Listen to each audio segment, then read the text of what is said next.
You know, there are over 7 billion people on this planet, and almost every single one of us has prayed at some point in our lives. Yet prayer remains this huge mystery. I was feeling a deep need for prayer in my personal life, so I traveled 37,000 miles around the world to explore various prayer traditions. It was a crazy year. I went to Monte Cassino, Assisi, Avila, Camino de Santiago. I went to Brooklyn and celebrated Passover with ultra-Orthodox Hasidic Jews. My year of living prayerfully actually started in the red light district of Amsterdam.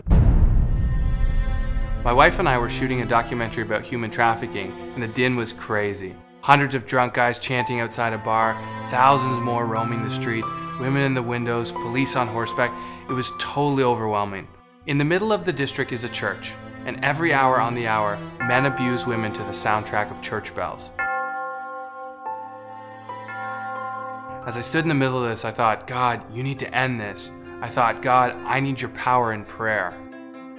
I spent time on Mount Athos, the all-male Orthodox island in Greece. They don't even allow female animals. The whole place needs a woman's touch. I went to Israel, and Spain, and France, and England. Back in the Middle Ages, Christians went on pilgrimages in an attempt to reconnect with God in prayer. I documented my journey for all my friends and family who couldn't take a year to do it for themselves. I wrote this for them, and I wrote this for you.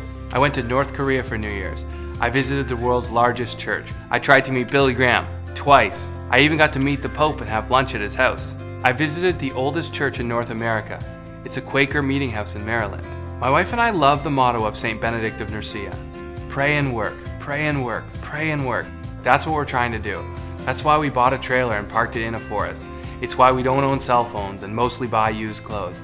It's why we fight trafficking and tell stories that lead people closer to God. Most books about prayer are written by introverts, and that's fine. They're nice and flowing, but I want to write something fun, something that brings the joy of the Lord back into it, you know? I don't know about you, but before this year, prayer was just a routine for me. It was a habit that I did out of guilt.